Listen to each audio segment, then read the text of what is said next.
Բարի երեկո, հակակոռուպցիոն շաբաթն է եթերում, ես Արտուր Հայրապետյանը, այսօր հյուրընկալել եմ Զարուհի Մուրադյանին, բարև ձեզ Տիկին Մուրադյան։ Տիկին Մուրադյան, այս հարցը այսպես բոլոր իմ հյուրերին եմ տալիս, ինչ ունեինք պատերազմից առաջ եւ ինչ ունենք այսօր։ Պատերազմից առաջ ունեինք շատ խնդիրներ, հասարակության մեջ շատ անհանգստություններ, բայց ինձ թվում է ոչ ոք չէր պատկերացնում այսպիսի ողբերգություն, այսպիսի մասշտաբների ողբերգություն, որը արժին հասավ մեր ժողովրդին, եւ կարծում եմ, որ հիմա իրոք վիճակը շատ ծանր է, անչափ ծանր է։ Ես անձամբ, իմ ընտանիքը չենք պատկերացնում այսպիսի մասշտաբների ավերածություն, ես կասեի, եւ տնտեսական, եւ մարդկային ներուժի, եւ հոգեբանական, հիմնականում երևի մարդկային ներուժի եւ հոգեբանական ծանրագույն հարված է ստացել Հայաստանը, եւ ես չեմ պատկերացնում, թե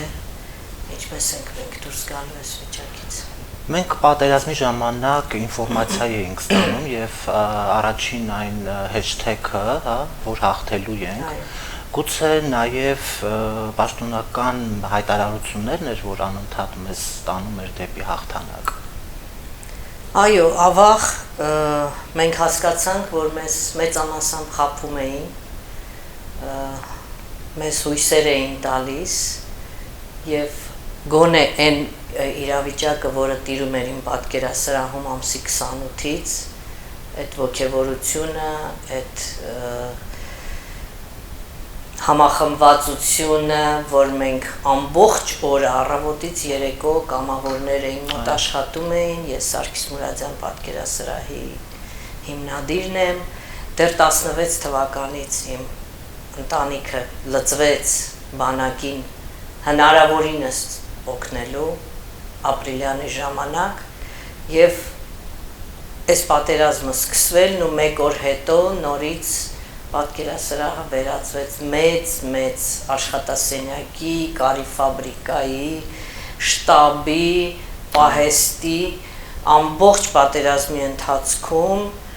ամեն օր պատկերասրահից 1-2 մեքենա բեռնված գնում էր դեպի հարավային, որտեղ մենք ունեինք վստահելի մարդիկ, մենք միշտ աշխատում էինք ամուսնուս հետ աշխատել վստահելի մարդկանց հետ։ Դրա համար վստահությունն էլ մեր աշխատանքի հանդեպ էր, այսինքն մենք ունեինք մարդիկ, որոնք ամեն ինչը, ամեն փոքրիկ բանը, մեկ հատ ռացիա է, թե մեկ հատ դվիժոկ է, թե 100 զույգ գուլպա է, թե 50 հատ բոյեժիլետ է, կհասնի հասցեատերին։ Եվ մենք ունեինք եւ հարավում այդպիսի մարդ, որը ամեն օր ինձ ցուցակ էր ներկայացնում, ես այդ ցուցակը, եթե այնպիսի բաներ էին, որը պետք է հանրային չլիներ, ես գրում էի ուղակի նամակների տեսքով մարդկանց, ինձ վստահելի մարդկանց ուղարկում էի, ինչը որ կարելի էր հանրային, ես ուղակի առավոտը տպում էի, սիրելի կամավորներ, այսօր մենք պետք է այս բաները հավաքենք, որ երեկոյան ժամայինից հետո մեքենան գնա, նույն բանը անում էր ամուսինս, Եղնիկներ հայտնի Զորամասի հետ կապված, որի հետ սերտորեն այսպես ընտանիքով արդեն կապված ենք Կարենի Զորամասի հետ դեռ 16 թվականից, այսինքն մենք գիտենք այն ինչ որ բերինք հասցրինք Եղնիկներ, ամեն ինչ կհասնի նպատակին, կհասնի զինվորին, այսինքն հրամանատարի հանդեպ եւ քո վստահելի մարդու հանդեպ վստահությունը շատ կարեւոր է այդ պայմաններում ու մենք չենք պատկերացնում որ այսպիսի շրջադարձային բան տեղի կունենա իմ համար մեծագույն ողբերգություն է որ իրոք առանց ոչ մի կրակոցի ամբողջ քարվաճառը հանձնվեց Ես չեմ կարող նկարագրեմ, թե ամսի 9-ին մեր տանը ինչ էր։ Դա անպատմելի բան էր, ամսի 9-ին, 10-ին, այդ թղթի կտորը ստորագրելու օրը։ Մի թուղթ, որին Ստորագրողը նույնիսկ չէր նայել երևի ինչա ստորագրում, նասկի քարտեզ չգիտի, նասկի աշխարհագրություն չգիտի։ Ինքը եւ իր թիմը աշխարհագրություն չգիտեն, իրանք չեն նայել ինչի տակ են ստորագրել։ Ինչը բերել է հիմա մեզ այս ողբերգական վիճակին արդեն Սյունիքի սահմաններում։ Ես չեմ ասում թե Քարվաճառում եւ Քաշաթաղի շրջանը, որը ամբողջ պատերազմի ժամանակ տղաները պահեցին, մարդիկ ոնց էին լքում այդ շրջանը, Քարվաճառում ոնց էին վառում իրանց տները, մեր ընկերները։ Այն դեպքում, որ նույնիսկ ժամանակ չտա։ Այն դեպքում, երբ որ գիտեք ինչ, ես չգիտեմ աշխարհում մի դեպք, որ դու ստորագրես մի թուղթ, որ 4 օրում ամբողջ մի շրջան պետքա դատարկվի, որ մարդիկ պիտի դուք հիշում եք ինչ շոկ էր։ Ես չեմ ների երբեք։ Ես նույնիսկ չեմ ուզում անունը տամ այդ ստորագրողի։ Ինքը ինձ համար գոյություն չունի։ Ես չեմ ների իրան, ես չեմ ների իր խմբին, որը լռելյալ կուլ տվեց այդ ապտակը մեր ժողովրդին։ Ես հասկանում եմ, որ մենք ծանրագույն պայմաններում ենք, ես հասկանում եմ, որ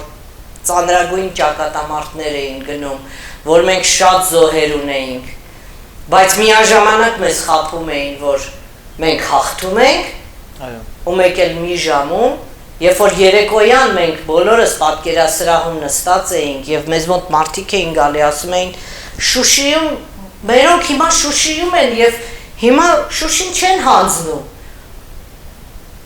Ու մեկ էլ մենք կարդում ենք այդ հաղորդագրությունը Շուշի հանձնելու մասին, որ այսպիսի վիճակ է։ Ամեն տեղից լսում ենք, որ եղել է դավաճանություն։ Ես ուզում եմ հասկանամ, ես նկարիչ եմ, ես քաղաքական գործիչ չեմ։ Ես որպես մարդ, որպես մայր, 3 զավակի, ես որպես տատիկ, որպես զինվորների մայր, ես ուզում եմ հասկանամ, այդ դավաճանությունը, որ տեղի ա ունեցել, այդ մարդիկ ինչ հույսով են արել այդ բանը։ Ուր են դավաճանները, մեզ անդադ հայտարարում էին, այստեղ դավաճանություն է, հավենտեղ ուր են այդ պատժված մարդիկ։ Դե 2 տարի։ 3 հանգած ես կարդում եմ, որ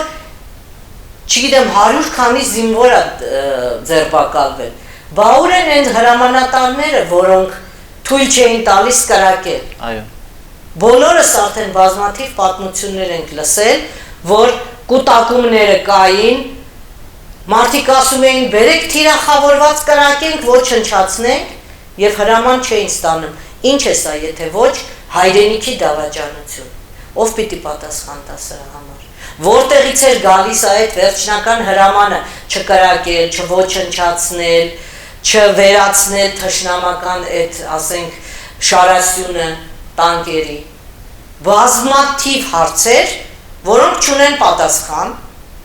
կապիտուլյացիա ստորագրած ղեկավարություն, որը հիմա ձևացնում է, որ ինքը երկիր է ղեկավարում, երկիրը բացարձակ չի ղեկավարվում, անիշխանությունը ամենտեղ, նորից հանրությունը վերցրել է իր վրա բեռը, ես որպես այդ հանրության անդամներից մեկը, կրկին իմ վրա վերցրել եմ բեռ,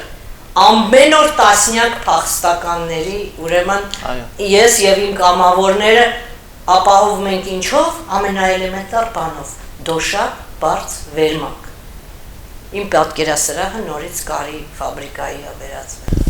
Ինչ ստացվեց Տիկին Մուրադյան, ստացվեց, որ ժողովուրդը եւ որ աշխատում էր, հա, պատերազմի ժամանակ կամավորներ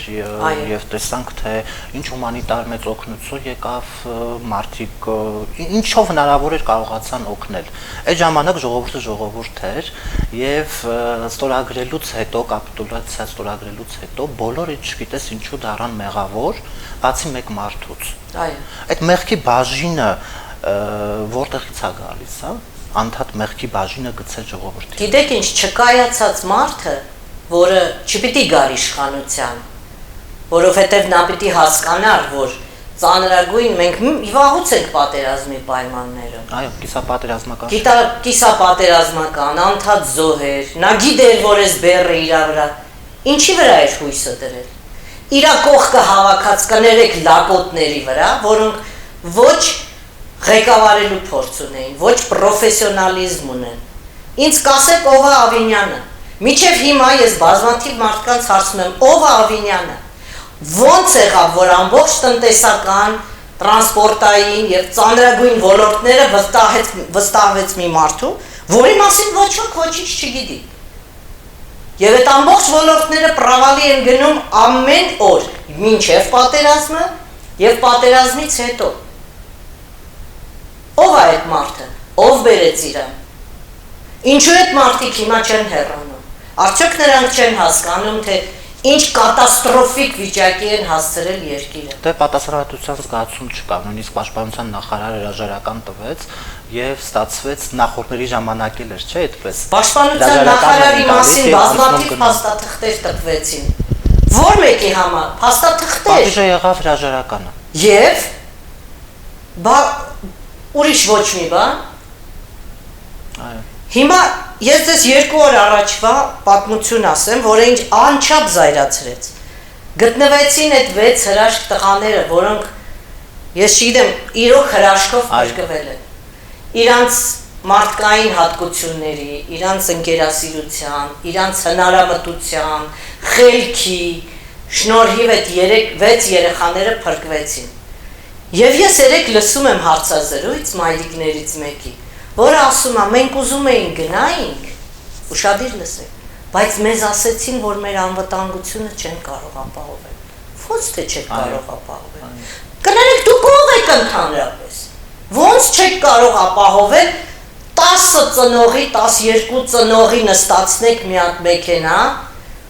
թեկուզ զանգեք Լաչինի միջանցքում ռուսական զորքերը այնտեղ կանգնած են, ու այդ մարդիկ չգնան, բայց այդ ոնց եղավ Ավինյանը գնաց ու այնտեղ փիվը արվեց։ Ոնց եղավ։ Ոնց ինքը հայտնվեց այնտեղ եւ գնաց սեղմեց այդ երեխեքի ձեռքը։ Խեղճ երեխեք, իրանք չգիտեին ում հետ գործ ունեն։ 70 օր անտեղյակության մեջ էին։ Այո։ Դա ես չգիտեմ, դա գիտեք ինչ վիրավորանք է։ Երկրի արժանապատվության ժողովուրդ գնացեք, հա, գնացեք, իշխանություն, հրաժարական տվեք գնացեք, այլևս այսպես հնարավոր չի։ Հասարակության մեջ կա մի խումբ, այսպես ասեմ, հա, եւ որովհետեւ պարակտվել է հասարակությունը։ Կներեք, բարկացած եմ խոսում, Չէ, ամեն ինչ նորմալ է, պետք է հիմա հասկանալ պարակտման եւ այսպես մարդիկ անդադ ասում են, հա, հեռացեք, անդադ ասում եք հեռացեք, ով կա։ Այդ հարցը միշտ մարդկանց տանջում է։ Գիտեք ինչ, նախագահ Սարգսյանը հետաքրքիր առաջարկներ արեց, հա, եթե չեմ սխալվում, նույնիսկ մի 20-25 օր առաջ ելույթ ունեցավ, նույնպես պահանջեց կառավարության հրաժարական եւ առաջարկեց կոալիցիոն ինչ-որ մարմին ստեղծել։ Կարելի էր գնալ այդպիսի մի քայլի։ Նույն պարլամենտը կարող էր առաջարկեր 3 թեկնածու, կարող էր գնացող կառավարությունը առաջարկեր իր կողմից թեկնածու, նախագահն առաջարկեր թեկնածու եւ ընդդիմությունը առաջարկեր 2-3 անուն։ Եվ այդ մարդիկ հավաքվեին եւ նախ եւ առաջ ես կարծում եմ, որ այս սիտուացիայում, երբ որ մենք հիմա ամեն օր սահման ենք կորցնում նրա համար, որ մենք չունենք պրոֆեսիոնալ մարդիկ, որոնք զբաղվեն դրանով, Ավինյանը դուրս է գալի բանում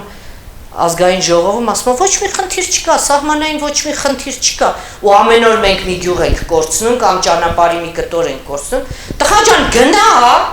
դու ոչ մի բան չգիտես ու դու ոչ մի բան չես հասկանում, սա խայտարակություն է, դուք պատասխան եք տալու այս ամեն ինչի համար։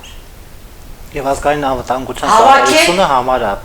տարածում, որ դա կներ ծիծաղելի, եթե չներ այսքան տխուր։ Հավաքեք մի հատ մասնագետների խումբ, բացի ուրեմն այդ կոալիցիոն ժամանակավոր կառավարությունից, որը պետքա շատ ցանկալի կլներ, որ նախագահան հավաքեր այդ խումբը եւ ճգնաժամային խումբ լիներ։ Բացի դրանից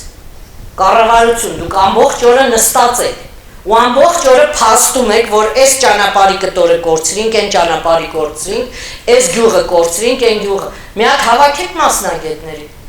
Դուք չեք հասկանում, դուք ինչ եք անում։ Դուք չեք հասկանում, դուք ինչ ողբերգություն եք բերում ես երկրի գլխին, մենք երկիր ենք կորցնում։ Հավաքեք դիվանագետների, քարտեզագիրների, տնտեսագետների, միգուցե,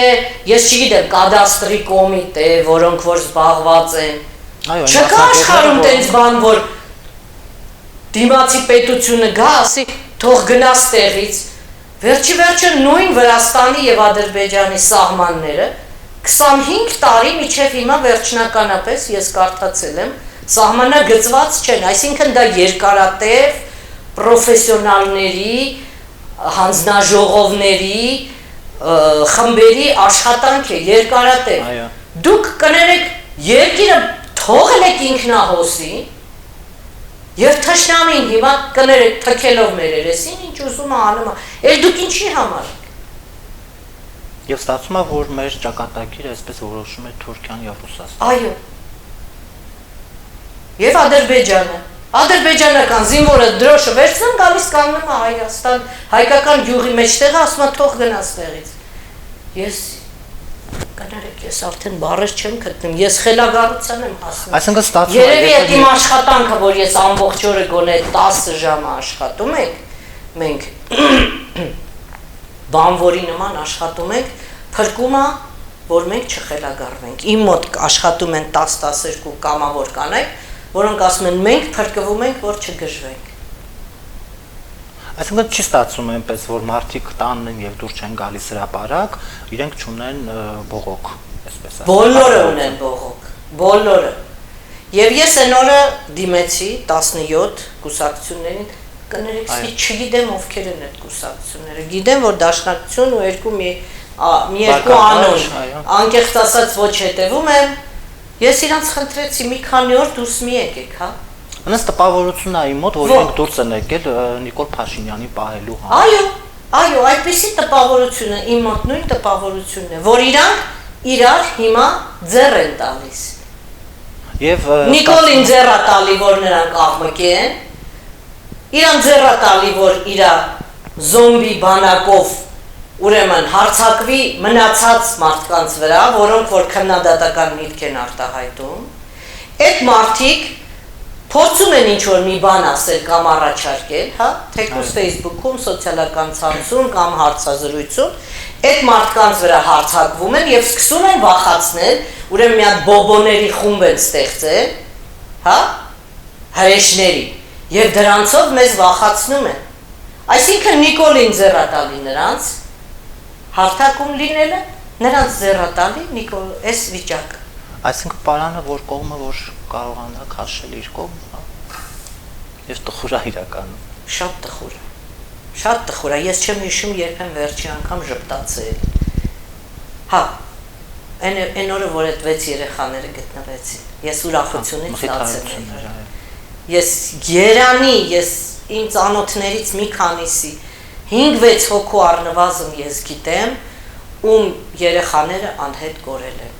Իմ կամավորներից մեկի քրոջ ամուսինը անհետ կորել է։ Ես քնում եմ այն մտքով, որ զարթնեմ մի այդպիսի հրաշքի նորից, ես հույս ունեմ, որ էլի անտառներում, գյուղերում, որտեղ ասում են բոլոր գյուղերը չեն, որ ես հույս ունեմ, որ չնայած գերիների ճակատագիրը շատ ծանր է, հույս ունեմ, որ գերիների մեջ կարող է գտնվել իմ ընկերների, իմ ծանոթների երեխաները եւ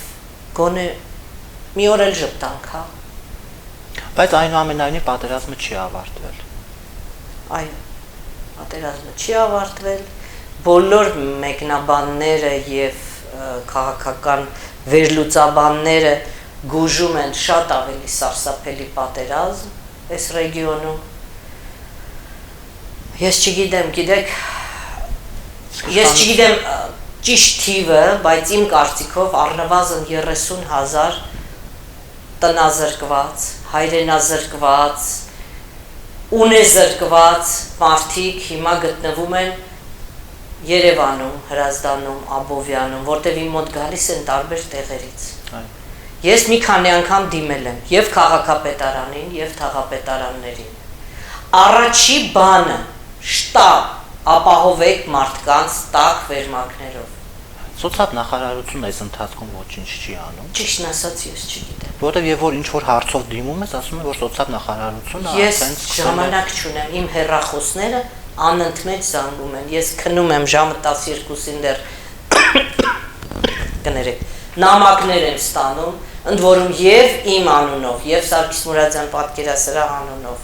Ես չեմ հասցնում պատասխանել։ Մարդիկ բոլորը ուզում են տակ, անկողին, տակ շոր։ Ստացվում է որ ունեն Ստացվում է որ այսօր էլեմենտար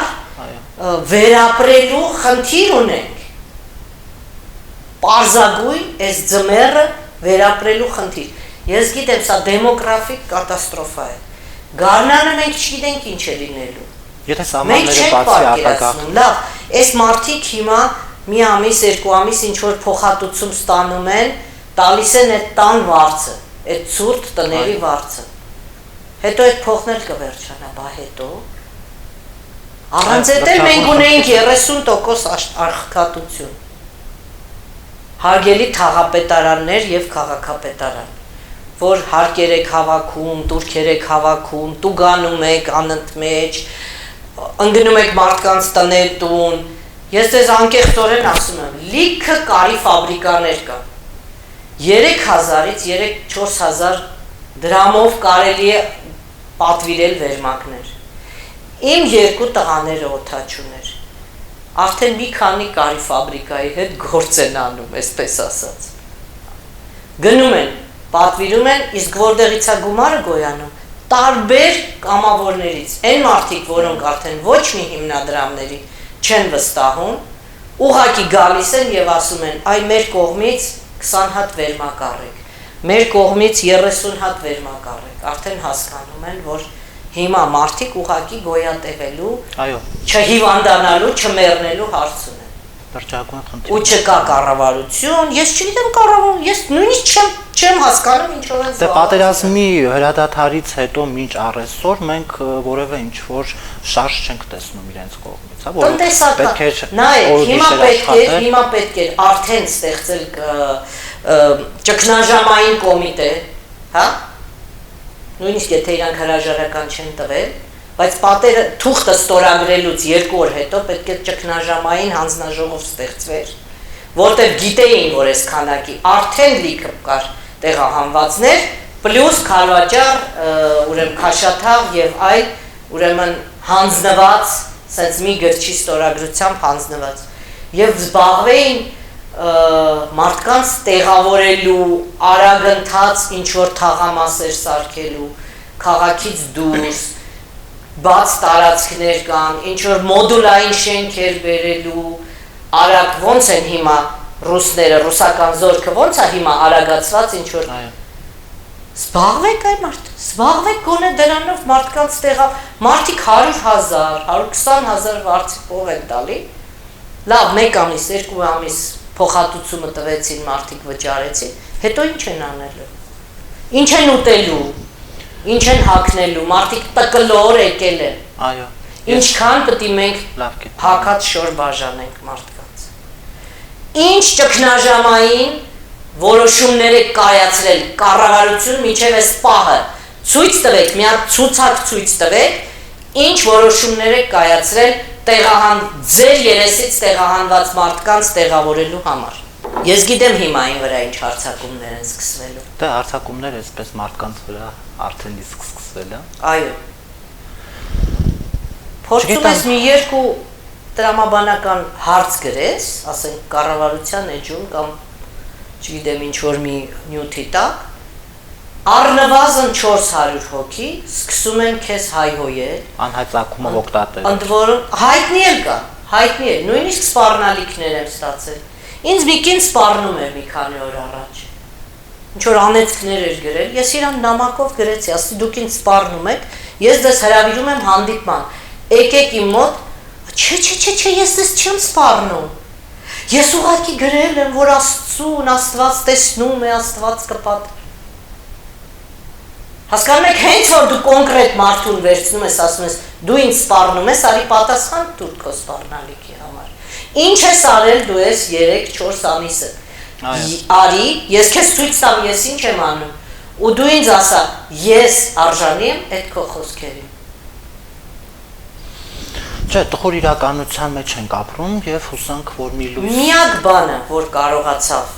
Փաշինյանը կազմակերպված ստեղծել, դա այդ զոմբիների բանակն էր։ Մարդկանց, գիտեք ինչ, այո, դա էլի կրթության, կրթվածության պակասությունն է, դա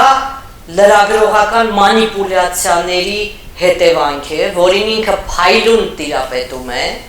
բոլոր տեսակի մանիպուլյացիաներին։ Ես նույնիսկ չեմ ուզում այնքան է խոսվել Եռաբլուրի այդ սքո օրվա մասին։ Ես չեմ ուզում նույնիսկ խոսամ, որտեղ դա այնպիսի ազգային խայտառակություն էր։ Ինչի համար էր պետք, ում է իր ապացուցում, որ դու ունես համակիրների բանը։ Ու գիտեք որն էր եւ որ նախորդ օրվա երթը եւ իշխանության կազմակերպած երթը նկարներով համեմատում էին, հա։ Դա ինձ համար խոսքալի է։ Ժողովուրդ ջան, գործով զբաղվեք, հա, դուք բան ու գործ չունեք։ Լուրջ եմ ասում, բան ու գործ չունեք, նստել եք, բեսպիլոտնիկի նկարներն եք համեմատում։ Ժողովուրդ աշխատեք, երկիրը խորագույն ճգնաժամի մեջ է։ Եթե չգիտեք ինչ անել, համեցեք իմ մոտ, եկեք մեզ օգնեք։ Գոնե այսօր, այս պահին փրկենք մի քանի մարդու ցրտահարությունից։ Երբ որ գալիս է հայրը նոր ճակատամարտ առաջնագծից եկած ու ասում է երեխեքս գետնին են քնում։ Մենք մինչև ժամը 10 տունդ չենք գնում, որ կարենք մի քանի հատ դոշակ այդ մարդու տանք։ Եթե բան ու գործ չունեք, եկեք մեզ օգնեք։ Նույնիսկ կարող եմ հասցեն ասեմ, բայց պետք է գաք հեզությամբ, խոնարհությամբ, աշխատեք եւ մեր հայրենակիցներին օգնեք։ Այն մարդիկ, ովքեր որ ասում են ինչ եք արել։ Այո։ Այո։ Լավ մնացեք, շնորհակալ եմ զրույցի համար։ Կներեք զայրույթի համար, բայց այս օրերն են 3-4 ամիս ես լռել եմ, ոչ միտեղ ոչ մի բան չեմ խոսել, միայն Ամերիկայի ձայնի ռեպորտաժը, որ շատ խնդրեցին, ասեցի պետք չի, սա իրոք նկարելու բան չի, սա նվաստացուցիչ բան է, երբ որ դու 7 հոգանոց ընտանիքին կարող եմ ես ընդամենը 1 կամ 2 վերմակ տաս, ասեց տիկին Զարուհի, մենակ դուք եք մնացել, որ հետևողական այդ գործն անենք։ Շարունակեց, այո։ Հա, խնդրում եմ նկարենք, հա։ Չգիտեմ, շատ տխուր է, ես չգիտեմ, երբ մեկ էլ իմ ընտանիքը, իմ ամուսինը, իմ երեխեքը, բոլորս կորցրել ենք կյանքի իմաստը, այն ամեն ինչը մինչև ինչ անում էինք մինչև հիմա մի տեսակ իմաստը զրկվել է։ Հուսանք, որ մի ելք կգտնենք եւ կապրենք։ Ուզում եմ վերջում իմ ցավակցությունները, իմ խոնարհումը, իմ ամենա չեմ կարող փոխանցել այն խոնարհումը, որը ես կարող եմ փոխանցել բոլոր զոհվածների ընտանիքներին, անհետ կորածների ընտանիքներին եւ մեկ անգամ էլ բոլորիս կոչ անել, որ հիմա մեր առաջնային նպատակը պետք է լինի մեր գերիներին ազատելը եւ անհետ կորածներին գտնելը, որոնց մեջ կարող է դեռ ողջեր լինեն։ Շնորհակալ եմ, ստեսություն կհանդիպենք։